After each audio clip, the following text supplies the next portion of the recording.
AEW Grand Slam Mexico immediately sells out. Bryan Danielson talks about his in-ring status, and Hulk Hogan and Eric Bischoff have some sort of announcement. What could that be? All this and much more right here on the Wrestle Havoc News. What's up, everybody? It is yours truly, Flamin' Riv Ricky DeRays. Of course, this is the first edition of the Wrestle Havoc News. Of course, it is Tuesday, April 29th, 2025. Before we get into all this craziness, please make sure to like and subscribe to the Wrestle Havoc channel right here on YouTube, in which we discuss everything in and outside of the squared circle. Make sure to like and subscribe for more content, and as the frickin' referee would say, ring that damn bell for more notifications. Let's get straight into the news. Now, in our first story, AEW's Grand Slam Mexico, which is a joint show with their partner CMLL, it's going to be taking place at Arena Mexico, immediately sells out. PW Insider reports that AEW Grand Slam Mexico, featuring AEW and CMLL talent, has officially sold out Arena Mexico. The event happens to be in Mexico City on June 18th. While new seats could be released as production is finalized, the event has no seats available at this time. It will air an episode of Dynamite on TBS and Max. Now, what are my whole thoughts on this show selling out? Number one, I think it's great. Of course, AEW's ticket struggles are no secret to anybody. They've been struggling to sell tickets here in the States. But whenever they go into a new market, whether that was London at Wembley Stadium, whether that was Australia, they always tend to have a big house for the first event at that new market. And Mexico is no different. AEW having a show in Mexico, a joint show per se with CMLL, I think it's great. Of course, it was no coincidence that WWE a couple days later on the Countdown show for the first night of WrestleMania announced that they have purchased AAA, and they also announced a Worlds Collide show that will be taking place Sunday, June 7th at the Kia Forum in Los Angeles, and it's basically going to be a joint show with WWE talent, NXT talent, and AAA talent. We'll see how that show does. I assume it's going to be an immediate sellout as well. But nonetheless, man, I think this is a good look for AEW. I think AEW must be really happy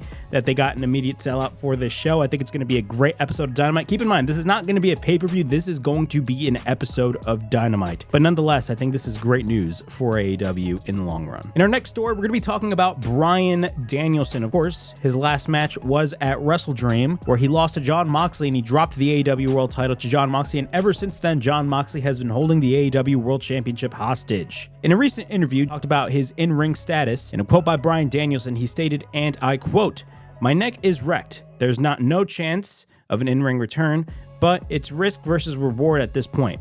I want to be able to live comfortably with my wife and kids. One of the things our society has a problem with is realizing when enough is enough. And I'm very satisfied with my career, and I think enough is enough." Continuing on, Bryan states, "I don't want to 100% say I've called it a day. I don't want to put those restrictions on myself. But you know, it's mostly calling it a day. The reality is that I had originally planned for it to be kind of an end, and I was hoping that it wouldn't end in the kind of way it did. But it turned out to be a blessing in the sense that the last 6 months from April until October were really physically hard for me.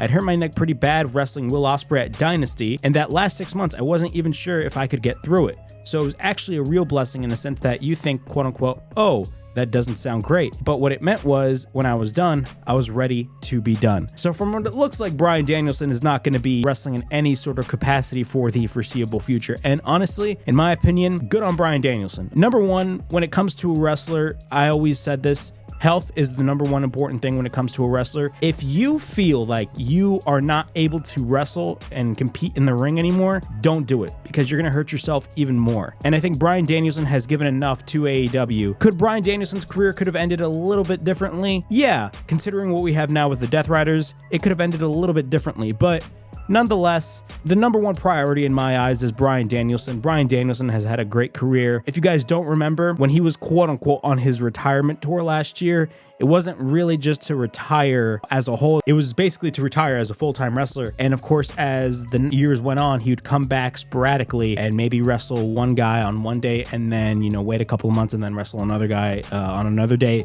But from what it looks like, he's not going to be wrestling for the foreseeable future. And honestly, in terms of his health, I think that is the best thing for Bryan Danielson, in my opinion. I may be totally wrong, but it all depends on what Bryan Danielson wants to do. If he wants to wrestle again, maybe he can. If he doesn't, that's fine. But It really all depends on what Bryan Danielson wants to do. Hulk Hogan and Eric Bischoff are in the news. Interesting. But if you guys have been on social media as of late, there's been this NWO style video with Hulk Hogan and Eric Bischoff basically doing your typical NWO shtick. And in that video, they specifically stated that they will be slicing and dicing the world of professional wrestling. Now, what the hell could that mean? Now, they did tease a third man. First off, who is that third man? A lot of people are speculating it could possibly be Kevin Nash. I know a lot of people on the internet were saying Vince McMahon, which, let's be real with ourselves, it'd be a PR nightmare for both Eric Bischoff and Hulk Hogan to do that. Not to mention, Hulk Hogan has already had some PR disasters with his Real American Beer, not to mention him getting booed out of the building on the first Raw on Netflix. So I think Hulk Hogan can't really take any more PR disasters, but that is just me. But what is this whole thing that Hulk Hogan and Eric Bischoff are teasing? A lot of people are stating that, oh, this is Vince McMahon's new wrestling promotion. Guys, get out of here. It's not that at all. What I think this is either two things: an announcement that they're going to be at StarCast All in Texas weekend, or it's probably going to be a new podcast. Because if you guys don't know and have been living under a rock, how do you think Eric Bischoff is making a living? Eric Bischoff has his own podcast with Conrad Thompson. Of course, that is 83 Weeks, where he talks about all the stuff going on right now in pro wrestling. Could this be a scenario in which they announce a podcast with Hulk Hogan, Eric Bischoff, and whoever this third man is? Maybe an NWO-like podcast? Who knows? But it's a very interesting scenario, to say the least. I don't think this is any real big thing to scuffle at, considering, you know, who's involved, and I don't think this is going to be that big of a deal. It's probably going to be a podcast. It's probably going to be a panel at StarCast. Who knows? We're going to have to wait and see what Hulk Hogan and Eric Bischoff, quote unquote, cook up. But yeah, that was the first edition of Wrestle Havoc News from April 29th, 2025. Please like, subscribe, comment down below. Push that bell for notifications and be on the lookout for more videos right here on the Wrestle Havoc channel, in which we discuss everything in and outside of the Squared Circle. Make sure to like and subscribe for more content, and as the frickin' referee would say, ring that damn bell for more notifications. And as always, it is yours truly, Flamin' Ricky DeRays, signing out. I'll see you guys all in the next video. Peace.